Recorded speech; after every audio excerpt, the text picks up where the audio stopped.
ನಮಸ್ಕಾರ. ಶ್ರೀ ಮುನೇಶ್ವರ ಸ್ವಾಮಿ ಮತ್ತು ಒಳೆಚೌಡಿ ದೇವಸ್ಥಾನ. ಇಲ್ಲಿ ಸ್ವಾಮಿಯವರಿಗೆ ಪೂರ್ಣಾಭಿಷೇಕ ಇರುತ್ತದೆ. ಆ ದಿನ ಬರುವಂಥ ಭಕ್ತಾದಿಗಳು ಸ್ವಾಮಿ ಮೇಲೆ ಮಾಡಿದಂತಹ ಅಭಿಷೇಕದ ನೀರನ್ನು ಅವರಿಗೆ ತೀರ್ಥಸ್ನಾನವಾಗಿ ಮಾಡಿಸ್ತೀವಿ. ಮತ್ತು ಇಲ್ಲಿ ಬಂದು ಅವತ್ತು ತಡೆ ಒಡಿಸೋದ್ರಿಂದ ನಿಮ್ಮಲ್ಲಿರುವಂತಹ ಕಷ್ಟಗಳು, ಋಣಬಾಧೆಗಳು, ಸಾಲದ ಬಾಧೆಗಳು ಮತ್ತು ಇರುವಂಥ ಅನಾರೋಗ್ಯಗಳು ಎಲ್ಲ ದೂರ ಆಗಿ ಹೊಸ ಹರ್ಷ ತರ್ತದೆ ಅಂತ ನಾನು ಇಷ್ಟಪಡ್ತೀನಿ. ಇಲ್ಲಿ ಅಮ್ಮನವರು ಹೊಳೆದುರ್ಗ ಪರಮೇಶ್ವರಿ ಅಂತ ನೆಲೆಸಿದ್ದಾರೆ. ಹೊಳೆದುರ್ಗಿ ಅಂತಲೇ ಕರಿಬೋದು ಅವ್ರನ್ನ.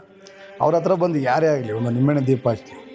ಆದರೆ ನಿಮ್ಮೆಣ್ಣೆ ದೀಪ ಹೆಂಗೆ ಕಳಿಸ್ತಾರೆ ಅಂತಂದರೆ ಈ ಮಾಟ ಮತ್ತು ದೋಷಗಳು, ಕಣ್ದೃಷ್ಟಿಗಳು, ಈ ವ್ಯಾಪಾರ ಅವರು ಸರಿಯಾಗ್ತಿರಲ್ಲ ಅಂಥವ್ರು ಯಾರೇ ಬಂದು ಹಚ್ಚಿದ್ರು ಸಹ ಅದನ್ನು ಅಮ್ಮ ಬೇಗನೆ ಪರಿಹರಿಸ್ತಾರೆ. ಒಂದು 5 ವಾರ ಹಚ್ಚೋದು ಸಾಕು, ಅವ್ರ ಕಷ್ಟಗಳೆಲ್ಲ ಬಗೆಹರಿಸ್ತಾರೆ. ಮತ್ತು ಈ ಬೆಲ್ಲದ ದೀಪ ಅಂತ ಹಚ್ತಾರೆ. ಬೆಲ್ಲದ ದೀಪ ಹೆಂಗೆ ಹಚ್ಚೋದಂದರೆ ಮನೆ ಒಳಗೆ ಏನಾದರೂ ದುಡ್ಡು ಕಾಸು ಬರ್ತಾಯಿರಲ್ಲ, ಸಾಲ ಕೊಟ್ಟು ಸುಮ್ಮನೆ ಅವ್ರು ಯಾರು ಕೊಡ್ತಾಯಿರಲ್ಲ. ಅಮ್ಮನವ್ರಿಗೆ ಆ ಬೆಲ್ಲದ ದೀಪ ಒಂದು 9 ವಾರ ಹಚ್ಚೋದು ಸಾಕು. ಯಾರು ಕೊಡಬೇಕಾದ ಅವ್ರಿಗೆ ಹುಡ್ಕೊಂಬಂದು ಅವ್ರ ಮನೆ ಬಾಗಿಲಿಗೆ ಕೊಡ್ತಾರೆ. ಮಣ್ಣಿನ ದೀಪನ ಹಚ್ಬೋದು. ಈ ನಾನಾ ಥರ ಕಷ್ಟಗಳಿಗೆ ಅಮ್ಮ ಈ ಕಷ್ಟಗಳನ್ನೆಲ್ಲ ಬಗೆಹರಿಸ್ತಾರೆ. ಹೊಳೆದುರ್ಗಿ ಪರಮೇಶ್ವರಿ.